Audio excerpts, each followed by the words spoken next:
Hello guys, আসসালামু আলাইকুম। আশা করি সবাই ভালো আছো। ইনশাল্লাহ আমিও ভালো আছি। আজকে সকাল সকাল ঘুমের থেকে উঠে আমি একটু ডক্টরের কাছে যাচ্ছি। হাতে এটা কি? হাতে এটা ওষুধ। এই ওষুধটা সকাল বিকাল ইঞ্জেকশনের দ্বারাই আমার নিতে হবে। বন্ধুরা, ইঞ্জেকশনটা নেওয়ার কারণ হলো আমার একটা খুবই বড় রোগ হয়ে গেছে। এই রোগের ওষুধ হলো এই ইঞ্জেকশন, আর কিছুই না। প্রথমে আমি ডক্টরের কাছে গিয়েছিলাম। ডক্টরের কাছে গিয়ে অসুবিধার কারণগুলো বললাম, আর ডক্টর বলল আমার পেটের ছবি করতে হবে খুবই শীঘ্র। তাইতে আমরা দেরি না করে আমরাও খুবই শীঘ্রই পেটের ছবিটা করে নিয়ে ডক্টরের কাছে আবার গেলাম। তাড়াতাড়ি ডক্টরের কাছে গেলাম। ডক্টর বলল তোমার একটা গোপন রোগ হয়ে গেছে। ডক্টরের কথা শুনে আমি খুবই টেনশনে পড়ে গিয়েছিলাম। তারপর ডক্টরের কাছে উপায় জানলাম যে আমি কিভাবে এই রোগটা সারাতে পারবো। তারপর ডক্টর বলল 5 দিন সকালে আর সন্ধ্যায় ইঞ্জেকশন ফুটতে হবে। আমি তো শুনে খুবই ভয় পাচ্ছিলাম। আর জান্নাতের আব্বু বলল ভয়ের কোনো কারণ নেই, আমার সান্ত্বনা দেওয়া শুরু করলো।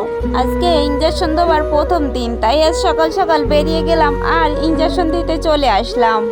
একটা ইঞ্জেকশন 500 পাওয়ারের। এই ইঞ্জেকশন পড়ার আগে কিছু খেতে হয়, তাই বাড়িতে কিছু খাইনি বলে জান্নাতের আব্বু পুরি কিনে দিয়েছিল। আমরা 2 মাইজি খেয়ে এসেছি। তারপর ডক্টরের কাছে এসেছি। ডক্টর কিন্তু ইঞ্জেকশন দিয়ে দিয়েছে। প্রথম দিন খুবই ভয় লাগছিল, তবুও দেওয়ার পরে ভয়টা অনেক কমে গেছে। ভয় করে কি হবে, ইঞ্জেকশন তো দিতেই হবে। রোগ হয়েছে মানে রোগের চিকিৎসা তো করতেই হবে, তাই আর ভয়টা বেশি করলাম না। আমার ইঞ্জেকশনটা হওয়ার পরে জান্নাতকে নিয়ে একটু সেলুনে এসেছি। তার কারণ হচ্ছে জান্নাতকে আজকে চুল কাটাতে হবে।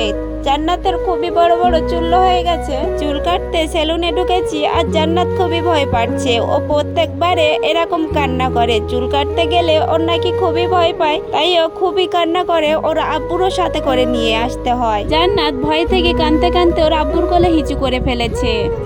জান্নাতের আব্বুর লুঙ্গি ভিজে গিয়েছিল, তাই জান্নাতের আব্বু আর দোকানটা খুললো না। ও কিন্তু বাইক বের করছিল আমাদের সঙ্গে বাড়ি যাবে বলে।